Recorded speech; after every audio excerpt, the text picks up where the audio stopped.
Dear students, welcome all of you. Myself Dr. Vishwas.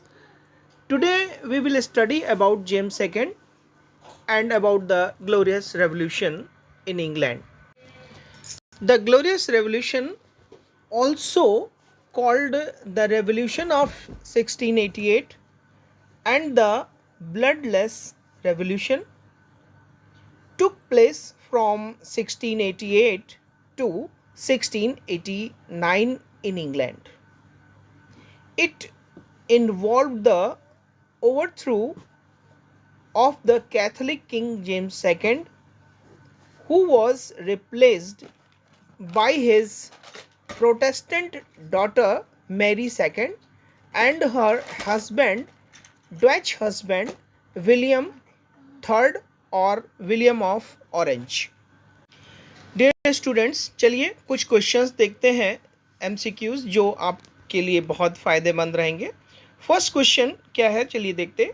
How many years after becoming the ruler did James second leave England? शासक बनने के बाद कितने वर्ष पश्चात जेम्स सेकेंड ने इंग्लैंड छोड़ा था?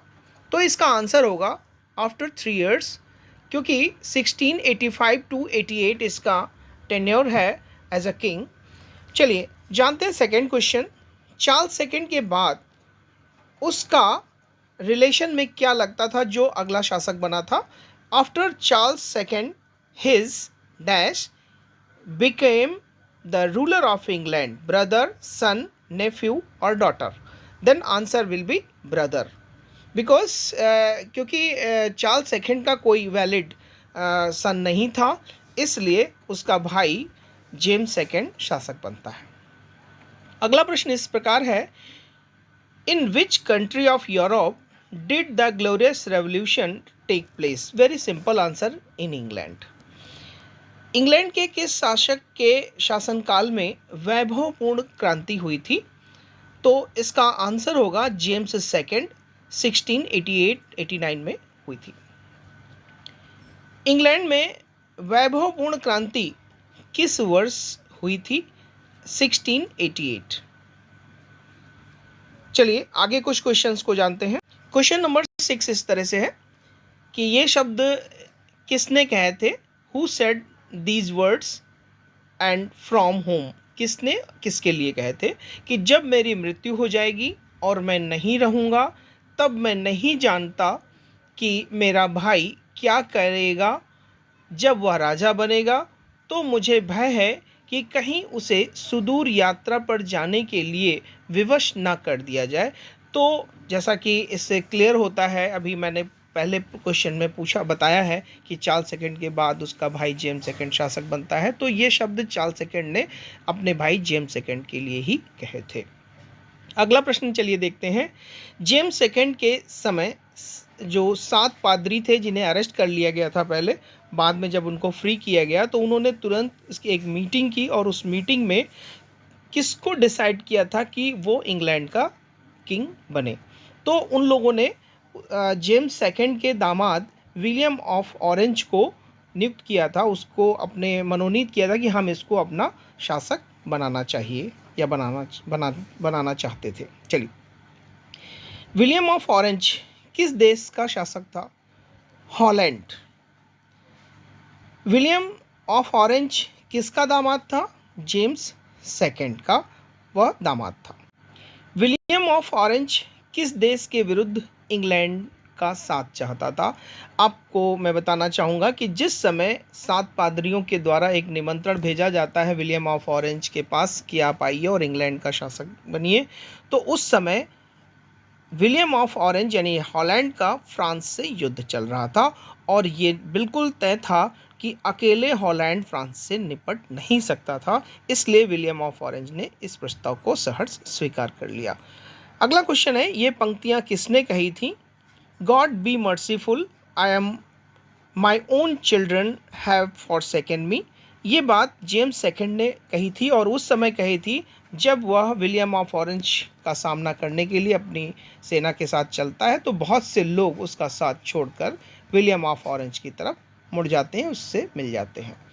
अगला क्वेश्चन है, जेम्स सेकेंड 23 दिसंबर 1688 को राजमुहर को टेम्स नदी में फेंककर किस देश को भाग गया? निश्चित रूप से जेम्स सेकंड कैथलिक था, इसलिए कैथलिक जो देश था उस समय मुख्य रूप से फ्रांस, इसलिए वो फ्रांस भाग जाता है। रक्त की एक बूंद बहाए बिना इंग्लैंड में जो क्रांति हुई उसे क्या कहा जाता है? उसे शानदार या वैभवपूर्ण क्रांति या उसे ग्लोरियस रेवोल्यूशन कहा जाता है। चलिए अभी कुछ और क्वेश्चनों को जानते हैं। क्वेश्चन नंबर 14 इस तरह से है, शानदार क्रांति के पश्चात इंग्लैंड का संयुक्त शासक किसको बनाया गया या किसे बनाया गया? तो मेरी second and William of orange को संयुक्त रूप से इंग्लैंड का शासक नियुक्त किया गया संसद के द्वारा। इंग्लैंड की संसद द्वारा मेरी और विलियम ऑफ ऑरेंज को संयुक्त रूप से इंग्लैंड का शासक कब बनाया गया? 13 फरवरी 1688 को बनाया गया है। मैं आपको यहाँ पर बताना चाहूँगा कि शासक जिस समय बनाया जाता है, पहले तो पादरियों ने जैसा कि बुलाया था विलियम ऑफ ऑरेंज को, लेकिन वो जेम्स सेकंड की पुत्री को ही इंग्लैंड का शासक बनाना चाहते थे, नहीं मेरी सेकंड को बनाना चाहते थे। बट इस बात पर विलियम ऑफ ऑरेंज ने अपनी आपत्ति दर्ज की। तब बाद में कुछ सुधारों के साथ विलियम ऑफ ऑरेंज और मैरी को संयुक्त रूप से इंग्लैंड का शासक स्वीकार किया गया था। शानदार क्रांति के पश्चात इंग्लैंड के शासन की वास्तविक शक्ति किसके हाथों में आ गई?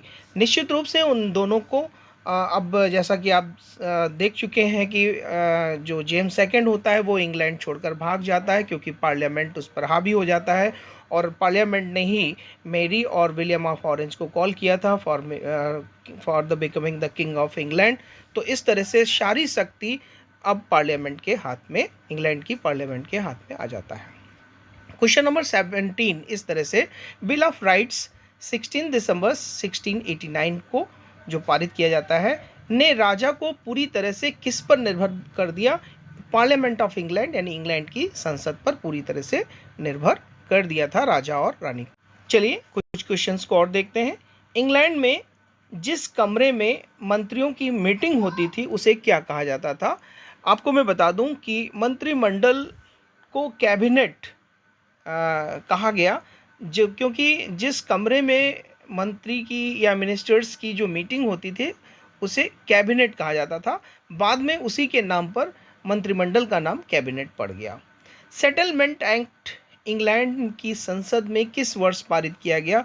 तो 1701 में पारित किया गया था और इसी के बाद विलियम ऑफ ऑरेंज की कब मृत्यु हुई? अगले ही वर्ष 1702 में विलियम ऑफ ऑरेंज की डेथ हो जाती है।